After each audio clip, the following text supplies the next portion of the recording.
Agus Sumardana 33 tahun ditemukan telentang di teras sebuah kafe di Jalan Kartedalem, Sidakarya Denpasar Selatan Jumat 31 Maret pagi. Semula pria itu dikira tertidur, ternyata sudah tidak bernyawa.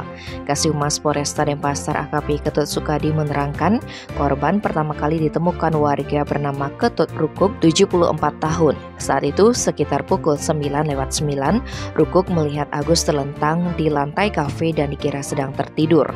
Saksi sempat mencoba membangunkannya tetapi tidak ada reaksi.